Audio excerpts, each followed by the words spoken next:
During the latter stages of World War II, the Germans initiated the emergency fighter program, a desperate attempt to create a cheap, yet effective aircraft that could halt the relentless Allied bomber offensive devastating Germany.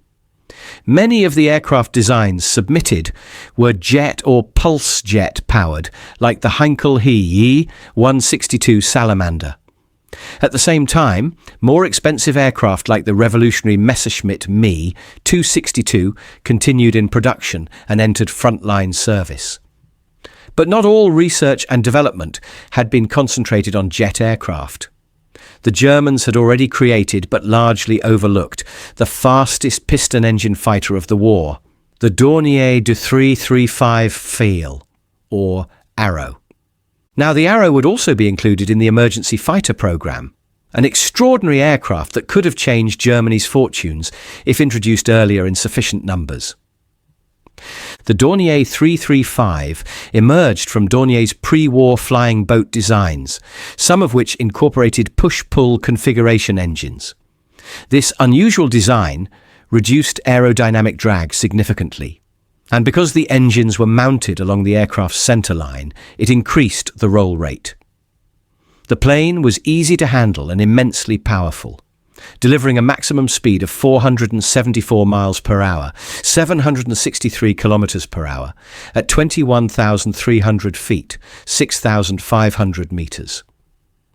In comparison, the twin-engined P-38 Lightning fighter bomber could manage just over 400 miles per hour, 660 kilometers per hour, and the P-51 Mustang, the single-seater escort fighter, reached 440 miles per hour, 708 kilometers per hour. The British Hawker Tempest, MCO-5, achieved 435 miles per hour, 700 kilometers per hour, at maximum speed.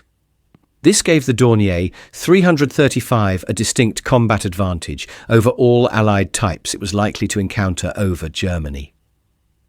The V-1 prototype first flew on October 26, 1943, completing a total of 27 flights.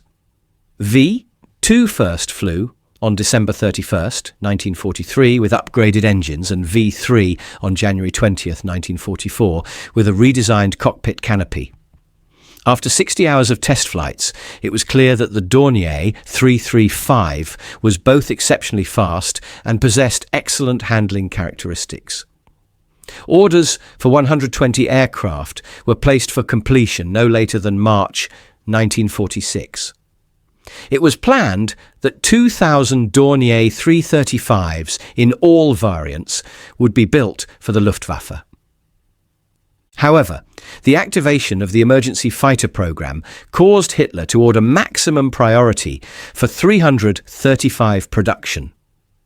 Unfortunately, bombing of the manufacturing plant caused significant delays, and a new production line was opened by Dornier at Oberpfaffenhofen.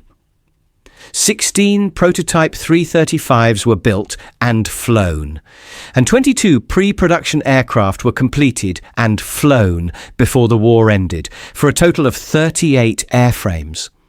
A training squadron was formed, Erprobungskommando 335, consisting of experienced fighter and bomber pilots. German records indicate that the Dornier 335 was intended for action against the fast British de Havilland Mosquito, used as a pathfinding aircraft for bomber streams. But delays meant that all the pilots managed were a few test flights and delivery flights. The squadron itself did not receive any aircraft until December 1944, when 4 Do-335s were finally on strength. It suffered its first loss on December 24th, when Dornier 335 Pfeil, an unarmed prototype, crashed at Bonfeld near Koblenz during a transfer flight. It has been supposed that V4 fell victim to an enemy fighter, but records remain unclear on this point. Testing of the 335 continued all the way into April 1945 and war's end. One pilot attempted to eject from a 335 near Prague after seeing his rear engine was on fire. The canopy failed to release properly, and the pilot attempted to land instead. At that point, the ejector seat fired unexpectedly, throwing the pilot out and causing severe injuries. It appears that on at least one occasion, a Dornier Do-335 came perilously close to air combat when testing over Germany.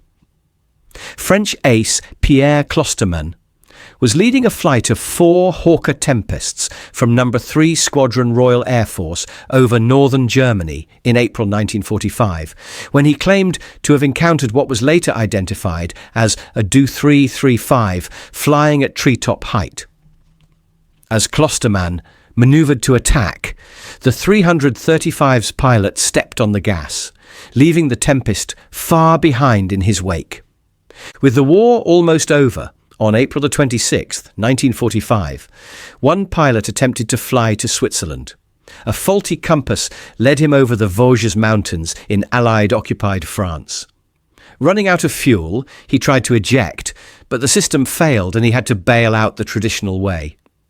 Also in mid-April, frantic efforts were made to save the 335s based at Rechlin from being overrun by Allied troops. One aircraft dodged Soviet and German flak and enemy fighters to reach Oberpfaffenhofen via Prague.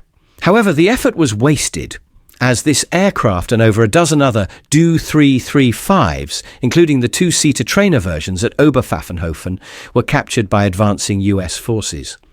One 2-seater 335 serial number A12 was sent to the British Royal Aircraft Establishment at Farnborough for testing, but it was lost in a tragic accident when a rear engine fire burned through the control cables, and it crashed onto a school at Hove in Hampshire on January 18, 1946, killing the British pilot, Group Captain A.F. Hards. Another Dornier 335, a pre-production model, was one of 2 such aircraft shipped to the United States as part of a wider transfer of German aircraft for study and testing, codenamed Operation Lusty. One went to the USAAF at Freeman Field in Indiana, but its fate remains unknown. The other was tested by the US Navy at Patuxent River Naval Air Station in Maryland between 1945 and 1948. In 1961, the dilapidated aircraft was donated to the Smithsonian Institution. It was restored at the Dornier plant at Oberpfaffenhofen in 1975, using some of the original German engineers from the war. The aircraft is today on display at the Stephen F. Udvar-Hazy Center of the National Air and Space Museum, the last Dornier 335 in existence. Thanks for watching. Please subscribe and share.